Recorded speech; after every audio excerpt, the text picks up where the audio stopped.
You're disgusting. You're gross. I hate you. I care none. Can you watch this? This is a very hateful message from Matt Walsh. Okay, let's see. A heartfelt message to Dylan Mulvaney. Who's this? They are an American actress and transgender rights activist known for detailing her gender transition in daily videos on the social media platform TikTok.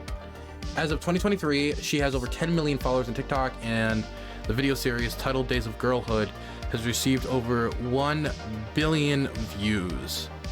Got you. Okay. Is there, okay, let me ask, is there any reason why people are angry at her? Is there any legitimate reason for anybody to be angry at her? I don't know who she is. All I know is that they're a trans rights activist. They're a trans woman. That's all I know. I just want to know.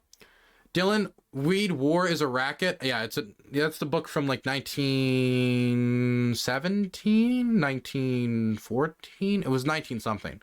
Early World War I era book. I know a lot of socialists pushed us towards it. Push me often towards the booklet.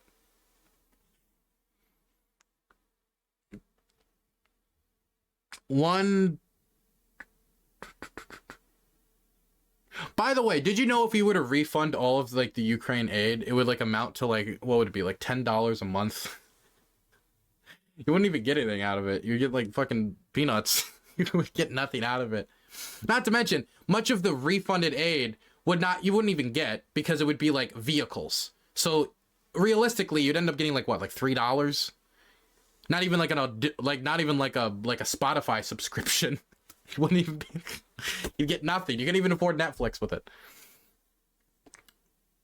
Okay, so no, just they're a trans rights activist. That's all I garnered from this. Okay, got you. Let's see what they have to say about her. Dylan, if that is the most attractive you will ever look, then I don't even want to imagine what you'll look like when you're at your ugliest. Damn, it felt like he was talking right to me. Oh my God, it felt like he was talking directly at me. Oh my goodness. Jesus Christ. Oof. You do not pass as an attractive woman or as a woman at all. Even with 50 pounds of makeup and plastic surgery and clever lighting tricks, even then you still cannot escape what you really are and what you will always be. You have successfully shed whatever parts of you were masculine, perhaps, at least on the surface. Nobody would ever describe you as masculine or manly, so you've got that going. But your femininity quotient has not increased at a rate commensurate with the loss of your masculinity. You may not be masculine, but you also aren't feminine. Instead, you are weird and artificial. You are manufactured and lifeless. You are unearthly and eerie. You are like some kind of human deep fake. That's what you are. You are a man deprived of all the best qualities of men, but without any of the best qualities of women. Even your personality is contrived. Everything about you is fake. Nothing about you rings true. Nobody buys the act. You'll never be accepted as a woman by anyone. Never by anyone. Even the people who pretend to accept you as a woman are only pretending because they're afraid of being lectured if they don't, or because they want to use you as a platform to virtue signal. But everyone who looks at you will see something pitiable and bizarre, something utterly unfeminine in every way. You will never be able to actually have the identity that you're trying to appropriate, nor will you ever be able to fully escape the identity that you're fleeing. The best you can hope for is some kind of limbo, the worst of all worlds. And yet, even in that limbo state, you will still be a man. Just not one that any of us can respect or take seriously. But other than that, champ, you're doing great. You know, I've said this before. Matt Walsh is probably one of the most hateful of the kind of like conservative right podcasters that has, I would say, some mainstream attention. And I say that often, like when people talk about Ben Shapiro and others, I think none of them is really comparable to Matt Walsh. I genuinely feel like Matt Walsh is one of those people that I think genuinely gets some type of pleasure in inflicting pain on others. I feel like if we were just like if we adjusted his DNA just slightly, he would have ended up being one of those people protesting at the soldiers' funerals with the God hates queers sign and saying, I'm glad your son died. He deserved to die, just to like suck it in. Because I feel like some people use politics, and I think Matt Walsh definitely falls in this camp. Use politics not as a way of like trying to improve people's lives, or, you know, helping people, or making sure you take care of your community, but as a way to, number one, say that you're right. Because a lot of people love to get on a high horse and be like, I am correct. I think there's a lot of people like that also in the quote-unquote debatosphere, if you want to say that as well. I'm not saying everybody who's in the debatosphere is like that, but there are people in the debatosphere like that. People who are unmoving in opinion, just want to be able to say, I'm right, you're wrong, and I'm going to tell you why you're wrong, and why you're evil for being wrong, and why you're disgusting for being wrong, and you'd be better dead, right? That's the type of vibe I get off of Matt. Because every word out of this, if you were to just take Matt on his word and what he believes about trans people, that trans women are not really women, that they're men, and that's what he believes. I disagree with him. That's what he believes. Let's say that he believes that. None of this advanced that goal.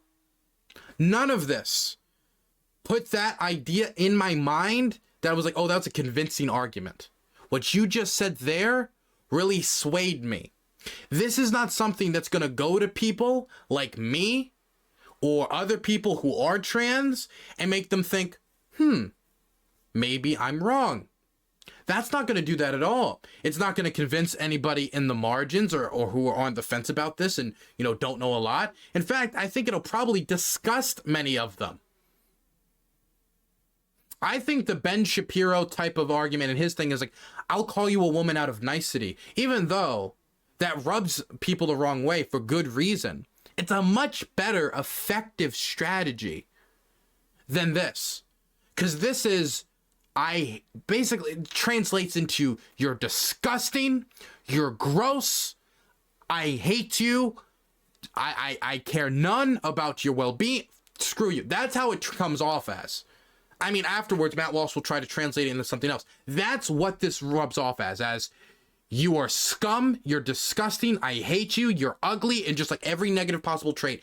Just him punching as hard as he can in this person's direction to try to cause them pain.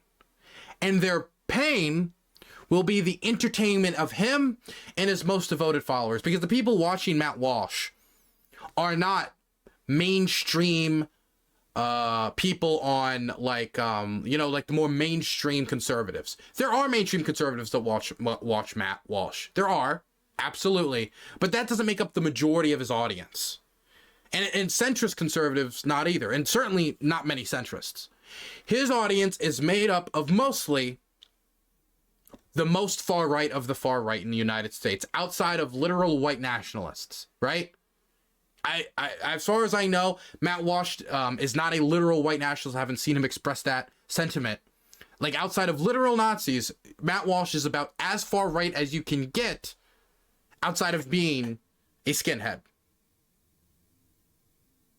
Outside of being somebody like Nick Fuentes. He is, for all intents and purposes, coming off as a Christian theocrat. And so for his audience, made up of people like him, he's doing this to entertain them. Because, like his audience, they get entertainment out of causing pain to other people. You ever see those videos where somebody, like, goes out and bullies somebody or does something really horrific, like really bad stuff, and then eventually someone comes around and punch him in the face, or they get revenge. People call it revenge porn. I love those videos. I love videos where somebody comes out, I think you're ugly, and then like a big buff guy comes out, yeah, I hate you, bah, and you're like, and you get to like cheer for the underdog. You get to be like, yeah, just desserts. In my mind, I feel like Matt Walsh watches those compilations and then skips the last half of every video. He watches them go up to the old woman and says, you're a dumb skank, and then he skips. He skips the last half where somebody comes up and smacks them. Then that's how he consumes those compilations. Because there's no reason to do this outside of I'm a hateful person and I want to make you feel bad. I want to make your skin crawl and fuck you.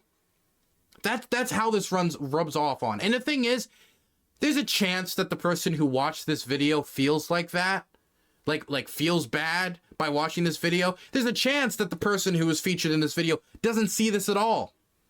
Because as far as I know, the person featured in this video, I think possibly either is as popular as Matt Walsh or is possibly even more popular than Matt Walsh.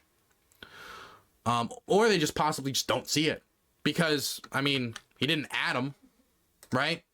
So, you can't really tell. But, let's say that they did. The majority of pain that would be felt in relation to this is going to be felt by people who probably don't even know who this person is. It's going to be other trans women, possibly young trans girls, 17, 18, 19, who are going to be scrolling on Twitter and are going to see this video. Zentha Chal has donated $5. I think a lot of people mistake cruelty for strength. It's really sad. That's true. I think a lot of people, for example, if you look down in the replies, you got people like Ian Miles Chong. Quite honestly, best statement on the subject I've ever heard. Succinct and to the point. There's no, like, substantive point made here. There's no, like, here's the data, here's the this, here's the that, here's what the experts in the field say. It's just pure cruelty from point A to point B. And he thinks it's the best point in the world. He thinks this is the most convincing argument in the world. Best statement on the subject he's ever seen.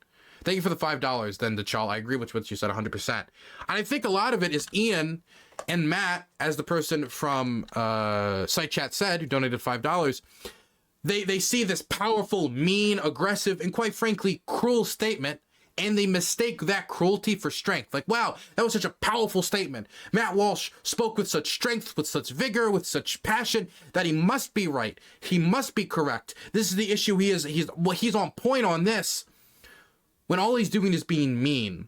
Like, if I was to say, Matt Walsh is a scumbag.